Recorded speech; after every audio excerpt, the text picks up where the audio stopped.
11월 21일, 바로 오늘 아침, 전 세계 군사 전문가들과 정보기관들이 경악할 만한 사건이 휴전선 비무장지대 DMZ에서 발생했습니다. 북한군 병사들이 군사 분계선을 넘었다가 대한민국 국군의 경고방송과 경고사격 한 번에 그야말로 혼비백산하여 도주하는 추태를 보인 것입니다. 그런데 여러분, 이것이 단순한 해프닝일까요? 절대 아닙니다. 이것은 현재 북한군 내부가 완전히 붕괴하고 있다는 결정적인 스모킹건입니다. 평양의 김정은이 러시아에 정예 병력을 팔아넘기고 본인은 강원도 산골짜기 수력발전소 준공식에서 억지 웃음을 짓고 있는 지금 베이징과 모스크바는 뼛속 깊은 공포를 느끼며 긴급 회동을 가졌습니다. 도널드 트럼프 당선인의 복귀와 함께 미국의 실용주의 세력은 이미 한반도의 판을 새로 짜고 있습니다. 오늘은 북한의 붕괴 증후와 이에 맞물린 한미동맹의 거대한 전략적 승리에 대해 낱낱이 파헤쳐드리겠습니다. 먼저 11월 21일 합동참모본부가 발표한 긴급 타전 소식부터 분석해보겠습니다. 이날 오전 11시경 중부전선 비무장지대 내에서 작업을 하던 북한군 다수가 군사분계선을 침범했습니다. 우리 군은 즉각적인 경고방송에 이어 경고사격을 가했습니다. 과거 같았으면 북한군은 대응사격을 하거나 최소한 대치하는 신용이라도 했을 것입니다. 그러나 이번 반응은 충격적이었습니다. 총소리가 들리자마자 그들은 장비를 내팽개치고 북쪽으로 꽁무니를 뺐습니다. 이것은 단순한 훈련 부족이 아닙니다. 이것은 군 기강의 완벽한 붕괴이자 북한군 최전방이 껍데기만 남았다는 증거입니다. 정보 소식통에 따르면 현재 북한군 주력인 폭풍군단, 즉 제11군단 소속 정예병력 1만 2천여 명이 러시아 쿠르스크 전선으로 팔려나갔습니다. 월스트리트 저널과 국정원 보고서가 교차 검증한 바에 따르면 최전방을 지켜야 할 베테랑들이 김정은의 통치자금 확보를 위해 총알가지로 전락한 것입니다. 지금 휴전선을 지키고 있는 병력은 징집된 지 얼마 안 된 제대로 된 훈련조차 받지 못한 오합지졸일 가능성이 매우 높습니다. 오늘 발생한 군사 분계선 침범 후 도주 사건은 북한군 내부가 공포와 허기로 무너져 내리고 있음을 적나라한 실상입니다.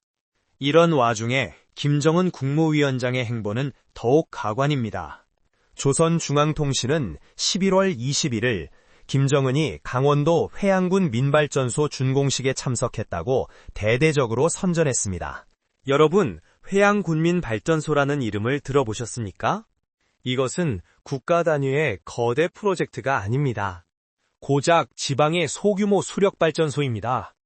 과거 대륙간 단도간 탄도미사일 ICBM 발사 현장을 누비던 김정은이 왜 하필 지금 이 시점에 강원도 산골짜기에 작은 발전소 준공식에 나타나 자력갱생을 외치고 있을까요?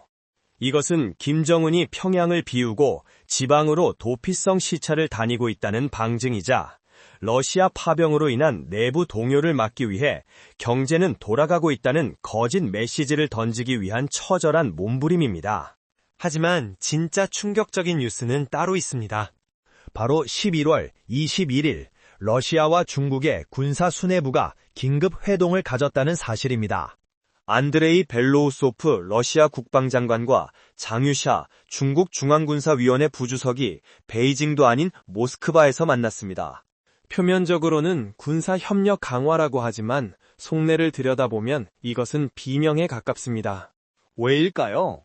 바로 트럼프와 한국의 밀월 때문입니다. 현재 워싱턴 정과의 흐름을 정확히 읽어야 합니다. 미국의 민주당과 국무부 내 일부 딥스테이트 세력은 여전히 북한을 관리의 대상으로 보고 일본의 입장을 대변하며 한반도 현상 유지를 원했습니다. 그러나 도널드 트럼프 당선인의 측근들, 즉 미국 우선주의 실용파들은 다릅니다.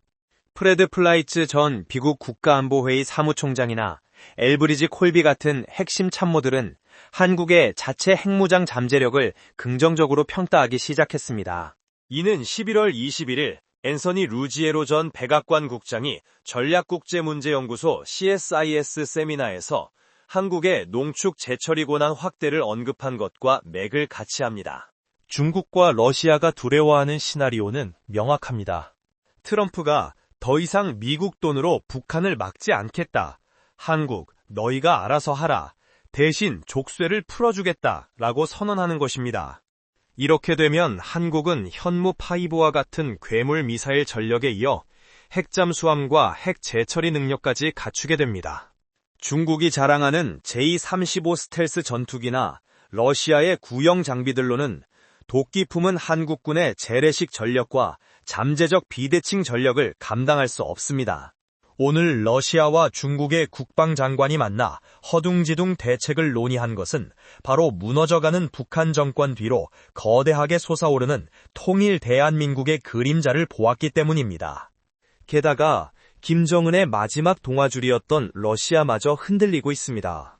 최근 우크라이나 전쟁 종식을 위한 트럼프의 평화안이 우크라이나 젤렌스키 대통령에게 전달되었다는 보도가 나왔습니다.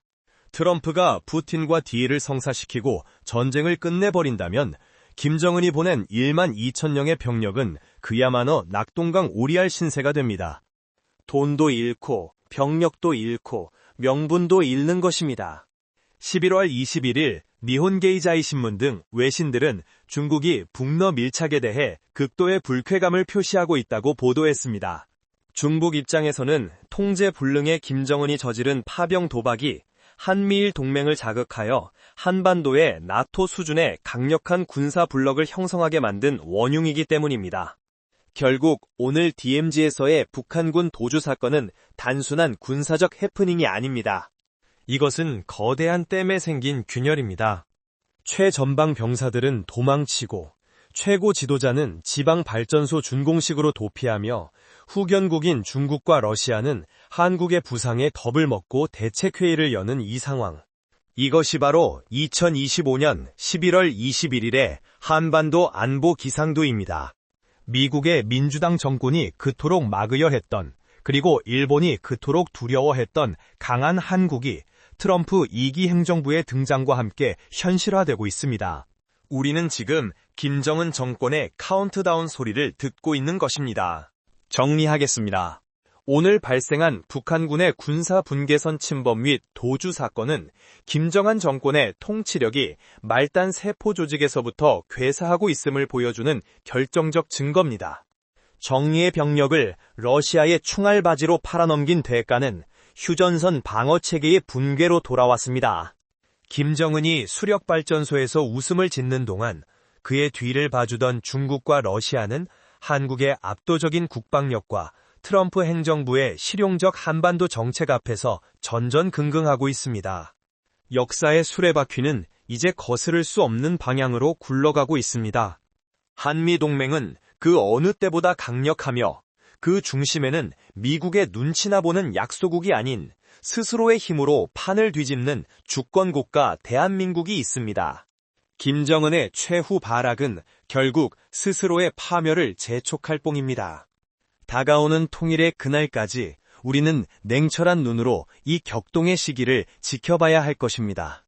코리아 브리핑은 앞으로도 한반도를 둘러싼 열강들의 수싸움과 대한민국의 위대한 승리의 기록을 가장 빠르고 정확하게 전달해드리겠습니다. 지금 바로 구독과 좋아요를 눌러주십시오. 감사합니다.